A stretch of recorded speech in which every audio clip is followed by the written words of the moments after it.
Everyone, आज हम बात करते हैं आयनिक साम्य की। साम्यावस्था का चैप्टर पढ़ रहे हैं जिसमें हम बात करेंगे आयनिक साम्य की। ठीक है, तो हम पढ़ेंगे आयनिक साम्य। इससे पहले हमने रासायनिक साम्य के बारे में बात की थी। आयनिक साम्य के अंदर आयन होते हैं, ये क्या करेंगे, पानी के अंदर यदि पूर्ण रूप से घुलनशील है तब तो ये है प्रबल। ठीक है, और यदि ये पूर्ण रूप से घुलनशील नहीं है तब ये क्या है, दुर्बल। ठीक है, तो ऐसे ही प्रबल क्षार, प्रबल अम्ल और दुर्बल क्षार और दुर्बल अम्ल होते हैं। ठीक है, तो ऐसे आयन जो पानी में पूर्ण रूप से घुलनशील होते हैं उन्हें प्रबल अम्ल या प्रबल क्षार कहते हैं, और ऐसे आयन जो पानी में पूर्ण रूप से घुलनशील नहीं होते हैं उन्हें दुर्बल अम्ल या दुर्बल क्षार कहते हैं। अब देखो, आयनिक साम्य के अंदर हम एग्जांपल लेते हैं। जैसे बात करते हैं, एक आपने एसिड ले लिया HCl। ठीक है, इसके अंदर आपने एक क्षार ले लो आप NH4Cl।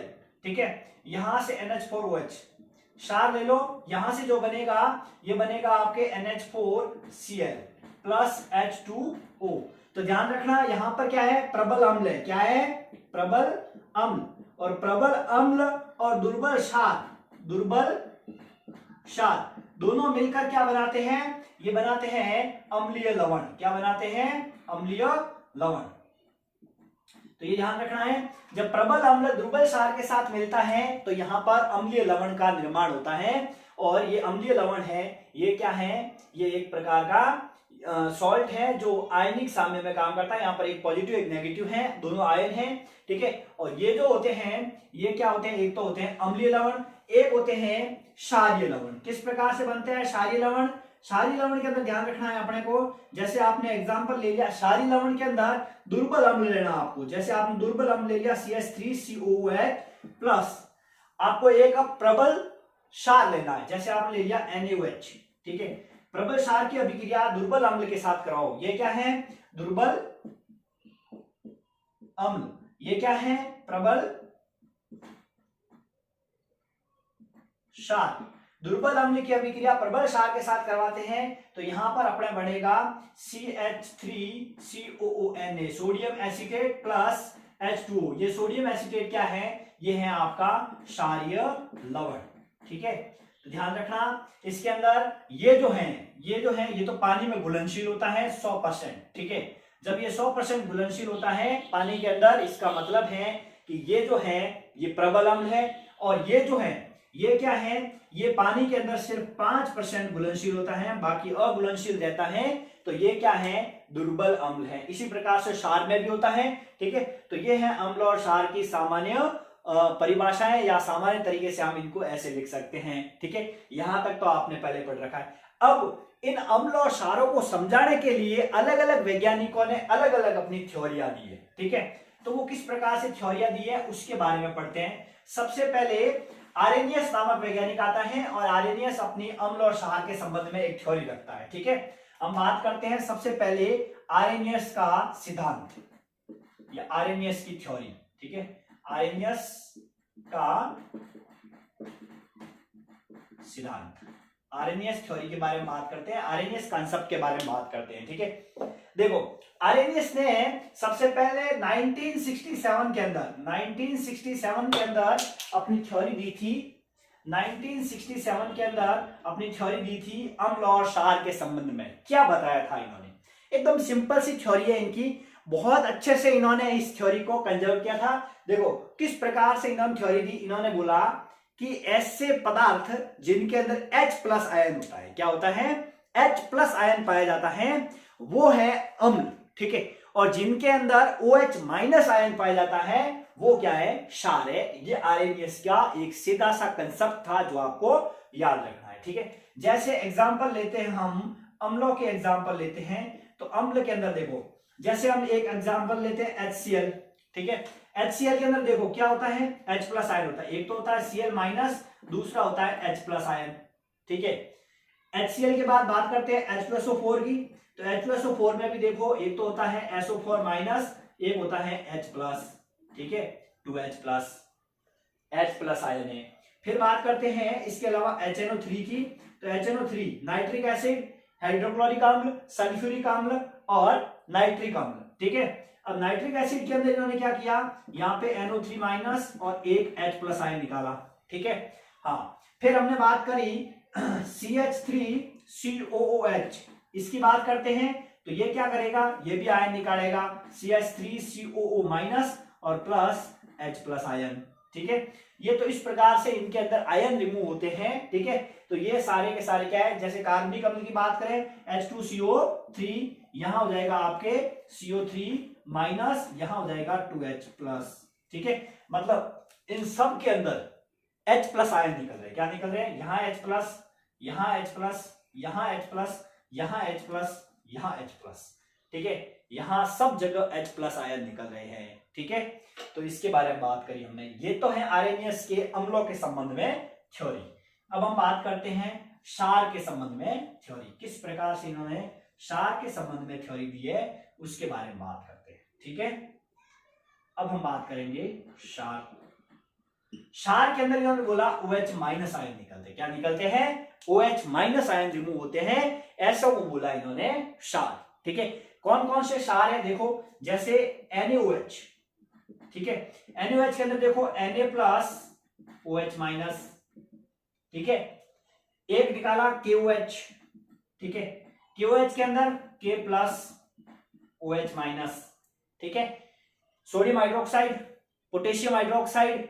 हाँ, इसके बाद हम बात करें तो NH4OH, यहां देखो NH4+, यहां OH-, यहां देखो OH- निकाला। ठीक है, इसके बाद बात करें तो ऐसे बहुत सारे निकलेंगे, MgOH2। ठीक है, तो यहां निकलेगा Mg, यहां निकलेगा 2OH-। ठीक है, इसी प्रकार से कैल्शियम हाइड्रोक्साइड है। ठीक है, तो ये सारे के सारे क्या हैं, आपके क्षार हैं। इस बारे में इन्होंने बताया।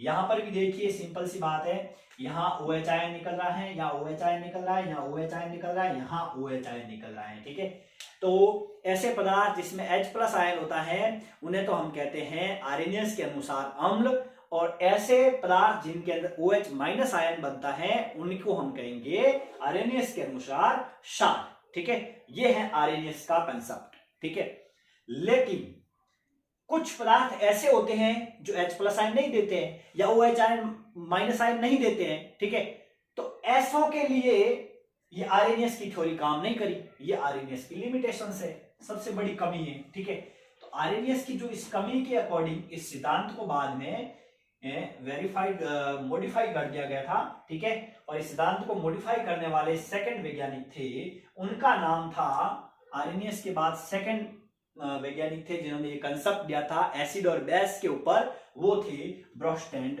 लॉरी।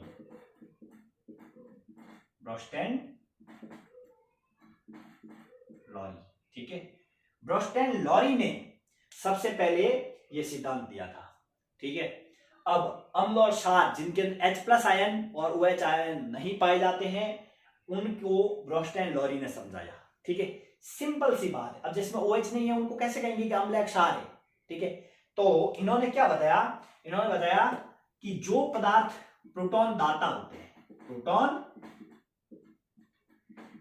दाता होते हैं यानी कि H+ देने वाले होते हैं। ठीक है, उनको तो कह दिया इन्होंने अम्ल, लेकिन जो पदार्थ प्रोटॉन ग्रही होते हैं, प्रोटॉन ग्रही होते हैं वो H+ आयन लेंगे। ठीक है, और जो लेंगे वो कहलाएंगे ब्रोस्टेंड लॉरी के अनुसार क्षार कहलाएंगे। ठीक है, मतलब कहने का मतलब है जो डोनेट करने वाले डोनर होंगे, H+ आयन जो डोनेट करेंगे वो तो एसिड कहलाएंगे, और जो H+ आयन है वो रिसीव करेंगे जिसको हम रिसिप्टर कहते हैं वो कहलाएंगे बेस। ये थ्योरी थी ब्रोस्टेंड लॉरी। अब कैसे, ठीक है, हाउ इज पॉसिबल, देखिए, अब देखिए इसके अंदर बात करते हैं हम, तो सिंपल सी बात है कि इसके अंदर जैसे आपने बात कर ली, एक यौगिक है Ha, एक यौगिक दे रखा है B।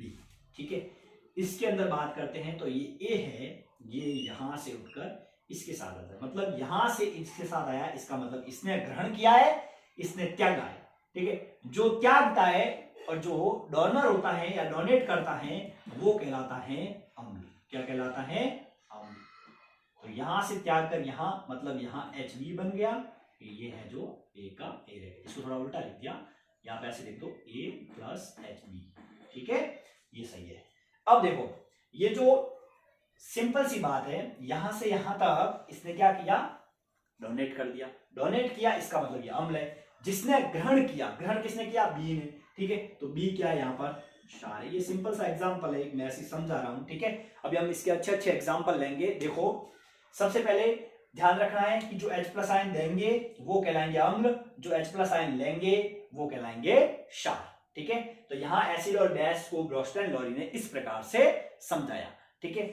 अब एक एग्जांपल देखते हैं, जैसे इन्होंने किस प्रकार से समझाया। सबसे पहले हम बात करते हैं, जैसे इसका दूसरा एग्जांपल लेते हैं। बहुत सारे ऐसे एग्जांपल हैं, तो हम एक एग्जांपल की बात करते हैं जिसके अंदर देखो क्या हो रहा है। यहाँ पर H2O है प्लस यहां पर अपने बात कर लेते हैं NH3 की, ठीक है। अब देखो इसके अंदर सिंपल सी बात है, H2O और NH3, ठीक है। H2O में से मैंने यहां से एक H को निकाला और ये H है वो इसके साथ जाके जोड़ दिया, ठीक है। तो यहां क्या बन गया? यहां बन गया NH4 और ये जो पीछे बचा वो बचा OH माइनस, ठीक है।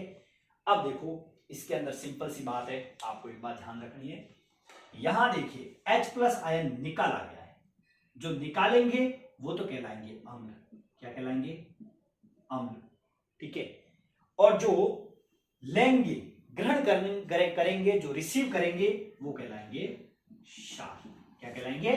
क्षार। तो ये तो है अम्ल और ये है क्षार, ठीक है। अब इनमें है ना, ऐसा पता नहीं चल रहा है H प्लस OH माइनस, ऐसा पता नहीं चल रहा है, OH माइनस है ही नहीं यहाँ पे दोनों में, ठीक है। लेकिन फिर भी ये क्षार है और ये क्या है? अम्ल है। इसका हम डायरेक्टली ऐसे पता लगा सकते हैं, ठीक है। तो देखो जो डोनेट कर रहा है वो तो है अम्ल, जो ग्रहण कर रहा है वो क्या है? क्षार, ठीक है। तो ये ध्यान रखना है। अब यहां पर देखो ग्रहण करने के बाद NH4 बन गया, यहां से जब एक H निकला तो OH माइनस बन गया। अब ये चीज ध्यान रखनी है अम्लों के अंदर, ठीक है। जो अम्ल होते हैं, ठीक है, वो क्या करते हैं? दाता होते हैं, प्रोटॉन को देते हैं, प्रोटॉन दाता होते हैं। और जो प्रोटॉन दाता होते हैं, ठीक है, प्रोटॉन को देते हैं, वो क्या कहलाते हैं? वो बनने के बाद कहलाते हैं समयुग्मी क्षार। क्या कहलाती हैं? समयुग्मी क्षार। तो यहां OH माइनस है, ये संयुग्मी क्षार है। और जो प्रोटॉन को लेते हैं, ठीक है, प्रोटॉन ग्राही होते हैं, जो प्रोटॉन को ग्रहण करते हैं, प्रोटॉन ग्राही होते हैं, ठीक है, वो कहलाते हैं, ध्यान रखना, संयुग्मी अम्ल, ठीक है, संयुग्मी अम्ल। तो ये प्रोटॉन को ग्रहण कर रहा है, ये यहां पर संयुग्मी अम्ल कहलाता है। ये आपको ध्यान रखना है। यहां पर संयुग्मी अम्ल है वो NH4 है, संयुग्मी क्षार है वो OH माइनस है, ठीक है। तो ये आपको ध्यान रखना है। ऐसे बहुत सारे एग्जांपल्स आप ले सकते हैं और कर सकते हैं, ठीक है। तो ऐसे बहुत सारे एग्जांपल्स हैं जो आप कर सकते हैं, ठीक है। अब देखो एक और एग्जांपल बताता हूं मैं आपको, सिंपल सा।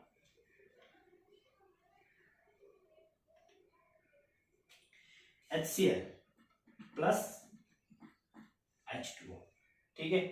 यहां देखिए, यहां से एक H प्लस आयन को मैं निकालता हूं। कहां से? यहां से एक H प्लस आयन को मैंने निकाल लिया, ठीक है। यहां डाल दिया H प्लस आयन को, तो देखो यहां डाला तो ये बन गया Cl माइनस और इधर बन गया H3O। क्या बन गया? H3O, हाइड्रोनियम आयन, ठीक है।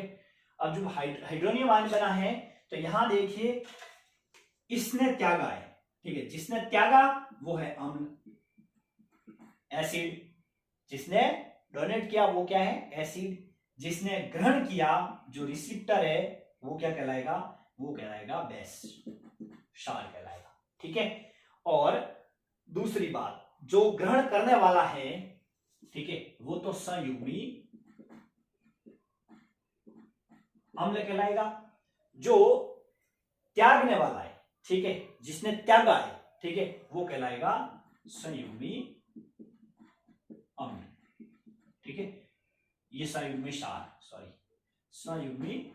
कहलाएगा। ठीक है, जो ग्रहण करेगा वो संयुग्मी क्षार कहलाएगा और जो त्यागेगा वो क्या कहलाएगा, संयुग्मी अम्ल कहलाएगा। ठीक है, तो इस प्रकार से ब्रोस्टेन लॉरी ने भी अपनी थ्योरी रखी, लेकिन कहीं कहीं प्रोटॉन भी नहीं होते, H+ आयन भी नहीं होते, उनको कैसे समझाएंगे कि वो अम्ल है या क्षार है। ठीक है, तो उनके लिए ब्रोस्टेन लॉरी ने ये एक सबसे बड़ी लिमिटेशन, सबसे बड़ी इसकी कमी रह गई है कि ये ऐसे आयनिक यौगिकों को नहीं समझा पाया जो H+ आयन नहीं देते हैं, मतलब प्रोटॉन देते ही नहीं है, प्रोटॉन लेते ही नहीं है। ऐसो को किस प्रकार से समझाया, ये ब्रोस्टेन लॉरी है ये नहीं बता पाया। ठीक है, तो ऐसो को बताने के लिए एक और वैज्ञानिक आता है जो ये चीजें बताता है, और वो है, आपने पहले ही पढ़ रखा है, लुईस। ठीक है, 3rd नंबर पे बात करें तो लुईस कंसेप्ट, लुईस सिद्धांत।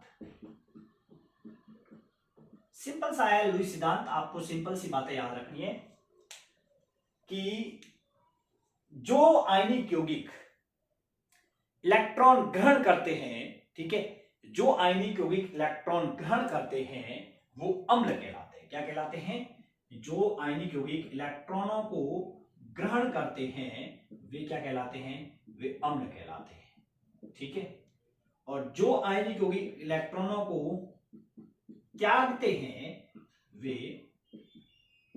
क्षार कहलाते हैं। सिंपल सी बात है। ठीक है, जो आयनिक यौगिक इलेक्ट्रॉनों को ग्रहण करते हैं अम्ल कहलाते हैं, जो आयनिक यौगिक इलेक्ट्रॉनों को त्यागते हैं क्षार कहलाते हैं। ठीक है, तो यह है अम्ल और क्षार की परिभाषा लुईस सिद्धांत के अनुसार। एग्जाम्पल देखते हैं, जैसे अपन बात करते हैं BF3 की। ठीक है, BF3 है, ये क्या करेगा, NH3 से इलेक्ट्रॉन है लेगा। ठीक है, तो इलेक्ट्रॉन ग्रहण कौन कर रहा है, BF3, मतलब ग्रहण करने वाला क्या है, ग्रहण करने वाला यहां पर अम्ल है। क्या है, अम्ल है। ठीक है, और त्यागने वाला क्या है, यहां पर क्षार है। ठीक है, तो जो त्यागेगा वो क्षार कहलाएगा, जो ग्रहण करेगा वो अम्ल कहलाएगा।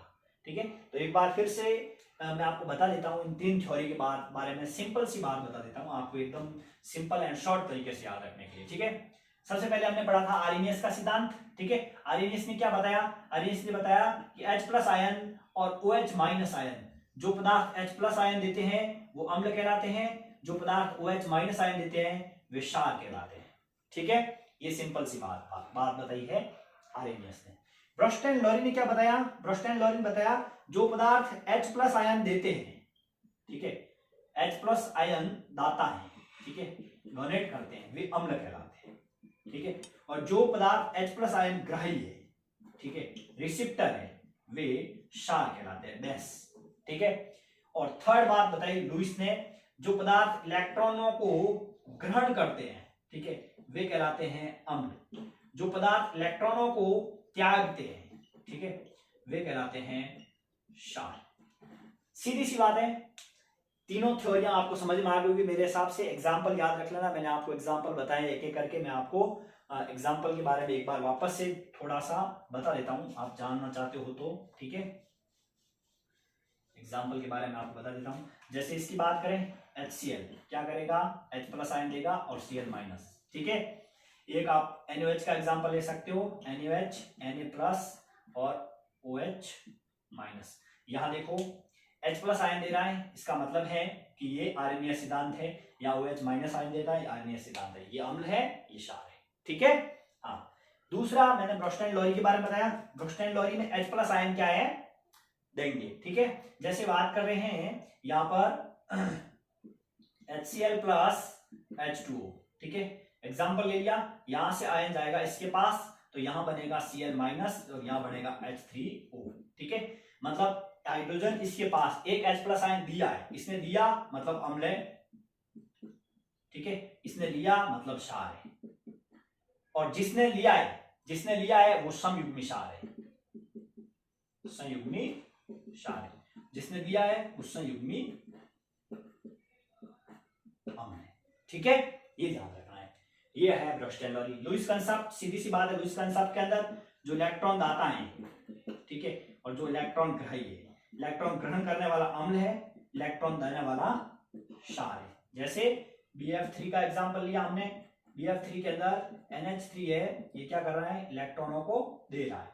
जितने इलेक्ट्रॉन देगा, ठीक है, जो इलेक्ट्रॉन लेगा वो अम्ल है और जो इलेक्ट्रॉन देगा वो क्षार है। ठीक है, ये सीधा सा कंसेप्ट है आरेनियस, ब्रोस्टैंड एंड लुईस थ्योरी का। ठीक है, धन्यवाद। क्लास अच्छी लगी हो तो लाइक शेयर एंड सब्सक्राइब करें। ठीक है, आगे मैं आपके लिए एक और क्लास लेके आऊंगा, इसके बाद ये चैप्टर फिनिश हो जाएगा। ठीक है, धन्यवाद।